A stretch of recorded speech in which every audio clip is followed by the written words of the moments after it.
اعوذ باللہ من الشیطان الرجیم، بسم اللہ الرحمن الرحیم۔ صحیفہ سجادیہ کی 70ویں دعا۔ جب شیطان کا ذکر آتا تو اس سے اور اس کے مکر سے بچنے کے لیے امام زین العابدین علیہ السلام اس طرح دعا فرماتے: اے اللہ، ہم شیطان مردود کے وسوسوں اور ہیلوں سے اور اس کی جھوٹی تسلیوں پر اعتماد کرنے سے تیری پناہ مانگتے ہیں، اس بات سے کہ اس کے دل میں یہ طمع، یہ خواہش پیدا ہو کہ وہ ہمیں تیری اطاعت سے بہکائے، تیری معصیت کے ذریعے ہماری رسوائی کا سامان کرے، یا وہ جس چیز کو خوبصورت آراستہ کرے اور ہماری نظروں میں وہ خوبصورت دکھائی دے، اور یا جس چیز کو وہ بدنما ظاہر کرے وہ ہمیں شاک گزرے۔ اے اللہ، تو اپنی عبادت کے ذریعے اسے ہم سے دور کر دے اور تیری محبت میں محنت کرنے کے باعث اسے ٹھکرا دے۔ ہمارے اور اس کے درمیان ایک ایسا پردہ جسے وہ چاک نہ کر سکے اور ایک ایسی ٹھوس دیوار جسے وہ توڑ نہ سکے حائل کر دے۔ اے اللہ، رحمت نازل فرما محمد اور ان کی آل پر، اور اسے ہمارے بجائے اپنے کسی دشمن کے بہکانے میں مصروف رکھ، اور ہمیں اپنے حسن نگہداشت کے ذریعے اس سے محفوظ کر دے، اس کے مکر سے بچا لے، ہم سے روگردان کر دے، ہمارے راستے سے اس کے نقش قدم مٹا دے۔ اے اللہ، محمد و آل محمد پر رحمت نازل فرما، اور ہمیں ویسی ہی محفوظ ہدایت سے بہرمند فرما جیسی اس کی گمراہی مضبوط ہے، اور ہمیں اس کی گمراہی کے مقابلے میں تقوی، پرہیزگاری کا زاد راہ دے، اس کی ہلاکت آفرین راہ کے خلاف رشد و تقوی کے راستے پر لے چل۔ اے اللہ، ہمارے دلوں میں اسے عمل دخل کا موقع نہ دے اور ہمارے پاس کی چیزوں میں اس کے لیے منزل مہیا نہ کر۔ اے اللہ، وہ جس بےہودہ بات کو اچھے انداز میں بنا کر ہمیں دکھائے وہ ہمیں پہچنوا دے، یعنی اسے ہم پہچان جائیں، اور اسی طرح ہمیں اس کے فریب دینے کے طور طریقے میں بصیرت اور اس کے مقابلے میں سر و سامان کی تیاری کی تعلیم دے، اس کے غفلت سے جو اس کی طرف جھکاؤ کا باعث ہو ہوشیار کر دے۔ بار الہ، اس کے اعمال سے ناپسندیدگی کا جذبہ ہمارے دلوں میں بھر دے اور اس کے ہیلوں کو توڑنے کی توفیق فرما۔ اے اللہ، محمد و آل محمد پر رحمت نازل فرما اور شیطان لعین کے تسلط کو ہم سے ہٹا دے، اس کی امیدیں ہم سے قطع کر دے، ہمیں گمراہ کرنے کی حرص اسے دور کر دے۔ اے اللہ، ہمارے باپ دادوں، ہماری ماؤں، ہماری اولادوں، ہمارے قبیلے والوں، عزیزوں، رشتہ داروں اور ہمسائے میں رہنے والے مومن مرد و عورتوں کو اس کے شر سے ایک محکم جگہ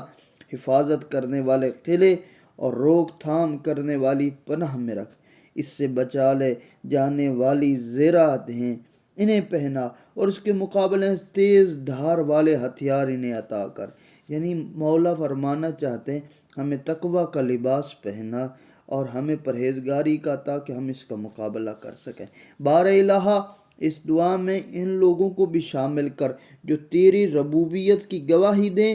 اور اسی طرح تیرے تصور کے بغیر تجھے یکتا سمجھے اور حقیقت عبودیت کی روشنی میں تیری خاطر اسے دشمن رکھیں، اور الہی علوم کے سیکھنے میں اس کے برخلاف تجھ سے مدد چاہیں۔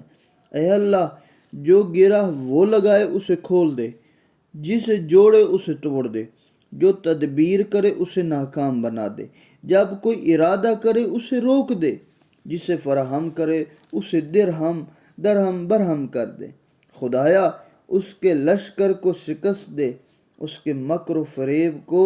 ملیا میٹ کر دے، اس کی پناہ گاہ کو ڈھا دے، اس کی ناک رگڑ دے۔ اے اللہ، ہمیں اس کے دشمنوں میں شامل کر، اس کے دوستوں میں شمار ہونے سے علیحدہ کر دے، تاکہ وہ ہمیں بہکائے تو اس کی اطاعت نہ کریں، جب ہمیں پکارے تو اس کی آواز پر لبیک نہ کہیں، جو ہمارا حکم مانے ہم اس سے دشمنی رکھنے کا حکم دے، جو ہمارے روکنے سے باز آئے اسے اس کی پیروی سے منع کر۔ اے اللہ، رحمت نازل فرما محمد و آل محمد پر جو تمام نبیوں کے خاتم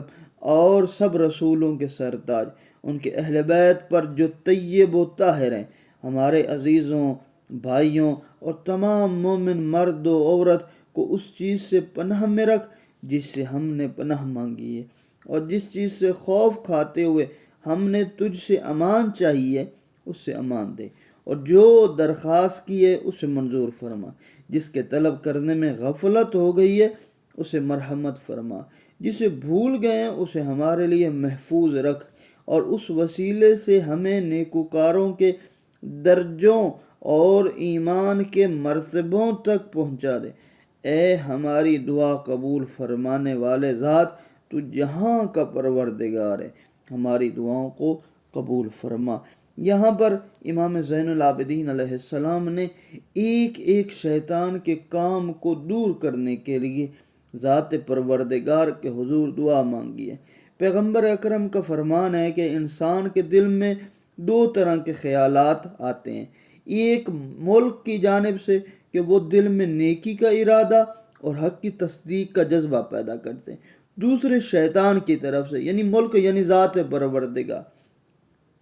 اور دوسرا شیطان کی طرف سے وہ گناہ، شر، حق کی تکذیب پر آمادہ کرتا ہے۔ یعنی انسان کا دل ان دونوں قسم کے خیالات کی جگہ ہے جہاں یہ دونوں خیالات آ سکتے ہیں، نیکی کرنے کا بھی خیال آ سکتا ہے اور برائی کرنے کا بھی خیال آ سکتا ہے۔ یہاں امام نے بار بار ذات پروردگار سے دعا مانگی ہے کہ میرے اللہ تو ہی ہے جو ہمیں اس شیطان مردود کے ہیلوں، سازشوں سے بچا سکتا ہے۔ خود ذات پروردگار کا بھی ایک ارشاد ہے جو فرمایا، مجھے تم پر کوئی تسلط نہیں تھا سوائے اس کے کہ میں نے تمہیں پکارا اور تم نے میری آواز پر لبیک کہا۔ یہ شیطان مردود کا ذات پروردگار کے حضور ایک تھا اور کہنا تھا۔ شیطان در اصل جن تھا اور یہ اتنا عابد و زاہد بن گیا تھا جو ملائکہ کی صفوں میں شامل ہو جاتا تھا، اور اللہ جب حکم کیا اس سب ملائکہ کو کہ ہے سجدہ کریں تو اس ملعون نے سجدہ نہیں کیا اور تکبر کیا اور فرشتوں کی صف سے نکل گیا۔ اور اسی طرح خود ذات پروردگار ایک اور جگہ پہ ارشاد فرماتے ہیں، شیطان نے ان کے لیے ان کے کاموں کو سجا دیا چنانچہ وہ سیدھے راستے سے بے راہ ہو گئے۔ یعنی شیطان ہمیشہ کوشش کرتا ہے مسلمان کو، مومن کو، مرد ہے، عورت ہے، اس کو صحیح راستے سے ہٹائے۔ اسی طرح وہ انسان کی نماز، عبادت، ہر قسم پر سامنے آ جاتا ہے۔ نماز میں آ گیا کہ تمہیں اب اس وقت نہ پڑھو، تھوڑی دیر کے بعد پڑھ لو۔ مال پہ آ جاتا ہے کہ ابھی یہ تمہیں مال کیا ضرورت ہے دینے کی، خمس نہیں دینے دیتا، زکوٰۃ نہیں دینے دیتا، صدقات و خیرات نہیں دینے دیتا کہ تم فقیر ہو جاؤ گے۔